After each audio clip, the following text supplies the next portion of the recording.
Welcome to a special feature of The Sacred Everything, a podcast that asks what the world would look like if we treated ourselves, our communities, and nature as sacred.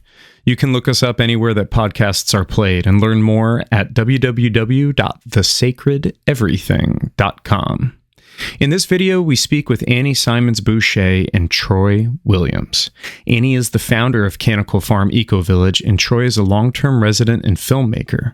We discuss the role, the purpose, and the gifts of what they call the Restorative Circle Room at the Ecovillage.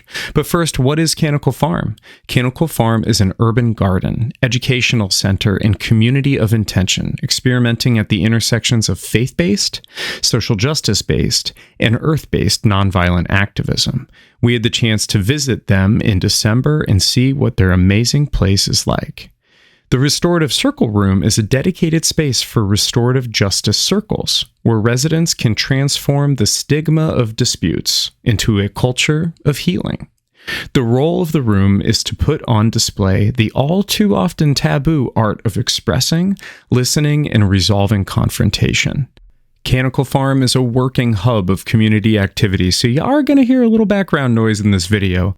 If you like what we're doing here, let us know about it. Leave us some reviews on our podcast, like and subscribe to this channel, and here's to a more beautiful world. So, Annie, located here pretty centrally in front of the home that's being rented, and next to Sister Water, we have this beautiful sacred space that's devoted to healing and communication. Can you just describe what it is and what sort of methodologies inform what goes on inside there? Well, it's our Restorative Circles Room, and like most of things around here, it emerged in a really beautiful, sweet way. Because our community is grounded, one of our non-negotiables and things we're trying to be about is living nonviolence and being the beloved community, as Dr. Martin Luther King would say. We knew that we needed to have a restorative process because when you bring people together, they need to eat, they need to sleep, and they are going to have conflicts. And if you don't have a way to resolve them, we will still have our conflicts, and we will deal with them the way we've been taught to deal with them. So my teacher, Dominic Barter, who comes through the nonviolent communication movement and then encounters restorative justice in Brazil, created a process that I was trained in, and I was very struck when I first learned from him that his first space was in a school, and it was actually a room made of glass, and it was very visible, so the kids could walk by and see that students were in there working out their conflict. And I thought that I was very moved by that because we know we need to eat, so we have kitchens and there's people in there cooking, but where does the conflict get resolved?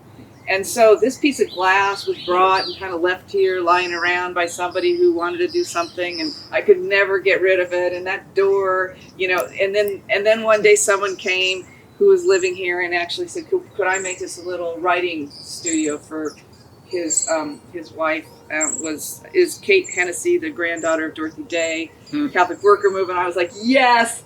And then they ended up getting called to go back to Ireland, and he had framed it. The window, the door was in. It wasn't finished inside, and then it was like, bingo, here it is. This is the room that he has built to finish for our restorative process. And so it's interesting you say it's centrally located. It didn't feel that way at the time because we didn't have everything else so much going on around here, but it does feel, and then it's a beautiful space to be able to, you're in there looking out, knowing you're not separate from all of this. So like everything is here to support that we can in fact step towards our conflict. And what we find is when we have tools to do that, and a commitment to do that in space and time, and enough liberation from trauma, which is also essential to be able to do it, that we can deepen in intimacy and connection, and come out of that room feeling closer and healed. And I do want to say it's a voluntary process because people have to feel safe enough and supported enough to actually go in there. And so sometimes conflicts need a lot of support over time, and that's the beauty of being able to work them out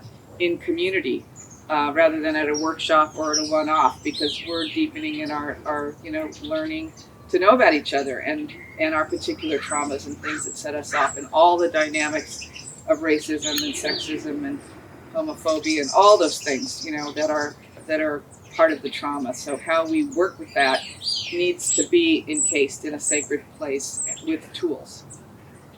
Thank you. And we've seen that in communities across the U.S. is this recognition that we grew up with more or less broken communication tools, and that continues to lead to us wanting to isolate in single-family homes because there's this North American adage: tall fences make good neighbors. Yeah. And we're sitting in this space where there are no fences, and the neighbors actually have a space where they can work through their differences, and it's not stigmatized. It's not a bad thing to have differences, and it's not a bad thing to work through them. So, Troy, I'd love to just pass this over to you and ask, what is your experience with this? And can you speak a little bit more about that, how breaking down the stigma is working? Well, I think that, one, when you walk by and you see someone in the room, you know that they're working out conflict. So we know conflict happens, right? We can put on our blinders and we can pretend like stuff doesn't happen, but we know stuff happens. People, the rumors start, the gossip start, everything starts when conflict happens, right? And that's become normalized in our community. And so for us here, you walk by and you see somebody in the room, we have actually begun to normalize the resolution of conflict, because you know that whatever they're in there talking about, they're resolving the issue, and that's why they're in that room. Right? And I think that's just the beauty of it, right? Is that we know conflict happens, and oftentimes we don't get an opportunity to see the resolution because that's normally done in closed quarters where you don't even get to see or even hear about it, if it ever happens, right? So you walk by, you see somebody in there, they're resolving conflict. And at the same time, if you're in there with somebody and people are walking by, there's a sort of like a little bit of joy that comes over yourself, that people are recognizing that you're resolving conflict, that you're actually walking the walk that you say you walk, because you're in this room with somebody. And everybody, regardless of what you may say or think, something happens, people know there's been a conflict, and then they're not talking to each other because they got into an argument. And now you walk by and they're talking to each other. You be like, wow. So now when people see that, they can say, you know what? I want to do that too. I don't want to have to walk around the community with all this tension with somebody who I know one day I'm going to need or want, to have a conversation with, right? I actually want to be in this space where I can talk with somebody and know that this is the movement of the community that we're in. It feels good.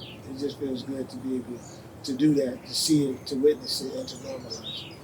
And I love that thing you just said about it being a witness, because there's, it's hard in some ways to have a dedicated space. It's a nice little room. You could go in there and have a chat with somebody, or you could go in there and, people are tempted to go in there and do your office work or whatever. So at the beginning, there was a little bit of, it took some time to kind of like really know, it really matters that this is left as a space dedicated to resolving our conflict. And it's the witness, part of it is the witness aspect that you just said. When you walk by, it's like, oh, there's a celebration, you feel supported when you walk by, when you're in there, and when you see somebody and then when you're out here, like, yeah. No, when I see people in there, sometimes I'm tempted, we should just develop a row of bleacher seats, like right here. And just sit back and watch the game of resolution. It's like I know how to have conflict because I've watched that happen over and over and over. And sometimes, especially for our young ones coming up, they need to be able to watch the resolution of conflict over and over and over, because that sends a very different message to our community, that we actually can sit down and have some harmonious conversation that doesn't have to involve us walking away screaming and mad at each other. Right. Or feeling dejected, like that primal part of our brain that thinks if we're not part of the pack, we're not going to survive. Right. Yeah. Exactly. Yeah. Right. And I mean, my personal experience the first time doing nonviolent communication and opening my heart to, you know, my partner at the time or my family, it was like decades of all of the conflict that wasn't resolved coming out on this one person, you know, and it wasn't a bad thing, but it was all the emotions of like, wow, I've never bared my heart. Right. I've never bared my truth Yeah. so cleanly to, you know, to a single person. And that was scary and vulnerable. But after that, it's actually become quite natural Absolutely. with practice. Yeah. And I think there are different ways to come at it, you know, like different kinds of restorative processes, but the essence of them all is the same, is that, you know, can I open my heart? Can I slow down? Can I listen? Because so much of conflict is because we don't take time to listen, and like, so someone can get fully heard. Can we reflect back so they know they're fully heard? Can we check the meaning? Because so much of our communication is not, the message sent is not the one received.